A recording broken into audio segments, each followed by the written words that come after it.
parler de market structure. Sur INJ, j'avais fait une analyse très rapide, un petit peu de comment est-ce que je voyais le marché, comment est-ce que j'appréhendais le marché.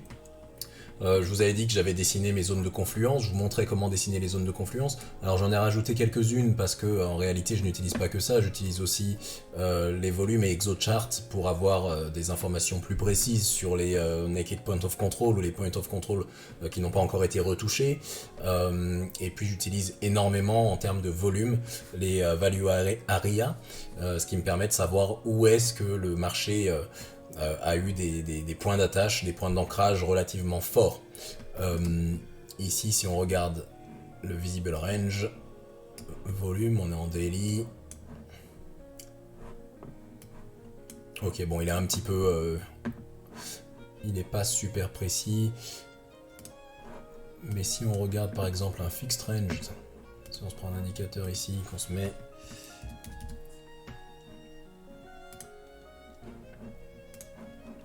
un fixed range volume de là à là, et qu'on zoome un petit peu pour aller voir ce que ça donne. C'est pour ça que j'ai rajouté cette zone ici, parce que ici on voit qu'ici on a une high volume node, donc en fait c'est un nœud de volume, c'est là où on a eu des grosses zones de volume, et en général le marché est attiré par ces zones. Quand il n'y a pas grand chose au milieu, il a tendance à vite passer au travers de ces zones. Donc là, au niveau de la price action dans laquelle on était, j'avais dit que souvent on allait de zone de haute confluence à zone de haute confluence. C'est comme ça que le marché se balade, toujours en faisant des plus hauts de plus en plus bas ou des plus hauts de plus en plus haut en fonction de la structure de marché dans laquelle on est.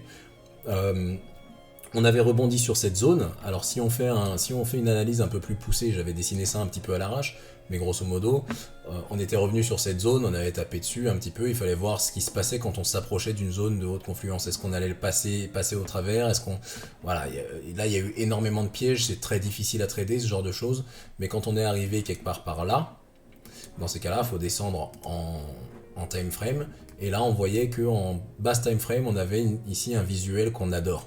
Il faut savoir repérer les patterns qu'on a l'habitude de voir, et ça avait l'air de diverger sur des time frames un peu plus basses. Donc dans ces cas-là, on va en 1 heure, on revient sur notre zone, et on voit qu'en 1 heure, on a un pattern qui est magnifique au niveau du market cipher, à savoir un money flow qui revient à la hausse, avec un RSI qui est très bas et dans le vert, et une divergence haussière sur le momentum du market cipher.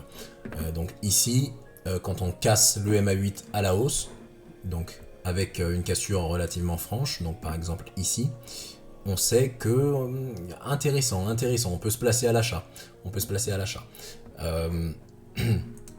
Là, le prix, il était passé en dessous de notre zone de confluence, mais derrière, avec cette magnifique divergence haussière, parce que tout n'est pas extrêmement parfait, on n'a pas tout le temps des trades au dollar près, mais par contre, ici, on n'avait aucune information qui nous disait de rentrer dans le trade.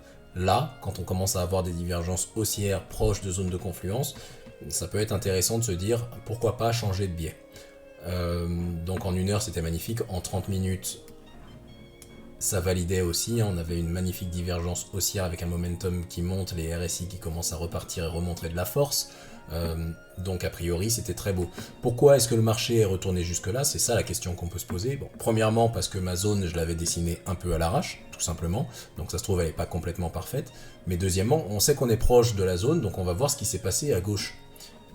Et quand on retourne ici à gauche, on voit qu'on avait eu un dernier sell to buy qui était extrêmement puissant et qui avait cassé la structure à la hausse. Donc ici on a un sell to buy, break of structure validé ici sur cette bougie là. Donc ici ça crée ce qu'on appelle un demand range, et donc ce demand range normalement c'est une zone qui pourrait être retestée par le prix pour récupérer de la liquidité et ensuite partir dans le biais bullish que l'on avait sur ce trade. Maintenant on va regarder rapidement. Donc je suis en daily sur INJ. Ok, donc on est venu vers cette zone, on a fait un petit peu tout ce que je viens d'expliquer là, on est reparti à la hausse, et puis là on a une tendance haussière qui est relativement soutenue, donc on continue de faire des plus hauts de plus en plus haut. Là on a un plus haut qui est plus haut encore une fois, et ici on avait un high. Ok, intéressant. Donc je pense qu'on peut aller le chercher en target. Il faut regarder aussi au niveau des volumes. Si on dézoome un petit peu pour voir ce que ça donne. Voilà, donc là c'est intéressant parce que si on dézoome un petit peu, on voit que le volume area high, c'est cette ligne bleue ici. Donc on est parti de la zone basse.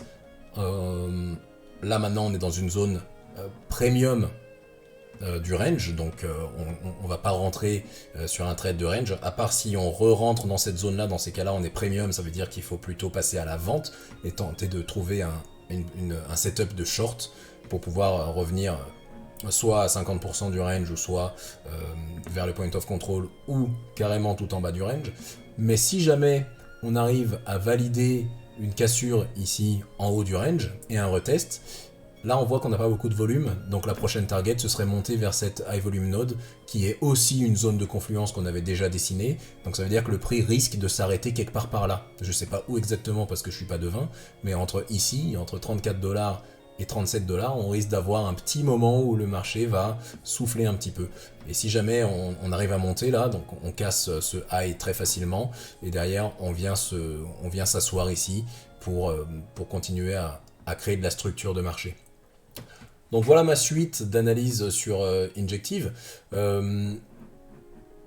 C'est les deux scénarios. Soit on n'arrive pas à passer et du coup on redescend, on va voir ce qui se passe, ou soit on casse ça à la hausse et on va voir un petit peu dans cette zone-là ce que le marché va faire. Est-ce qu'il va commencer à créer des divergences baissières avec des indicateurs qui nous disent attention là, faut faire attention et peut-être commencer à prendre des profits sur les positions, ou voire même peut-être même prendre un short, tout dépend de la force du marché, ou on redescend tout de suite, on va chercher, parce qu'on a eu un break of structure, un break of structure validé ici. Donc si on a un break of structure validé ici, ça peut aussi vouloir dire que derrière on va chercher du demand range. Toute cette zone là du coup est une zone de demande à partir de maintenant. Donc ça veut dire que ce lot qui est là, qui était le lot le plus bas, qui est venu casser toute cette structure ici, donc cette structure déjà premièrement, puis celle-ci aussi, c'est un lot extrêmement puissant parce qu'il a cassé deux highs précédents, et en cassant la structure, il a prouvé que c'était un lot, un strong low. Donc du coup, il est protégé.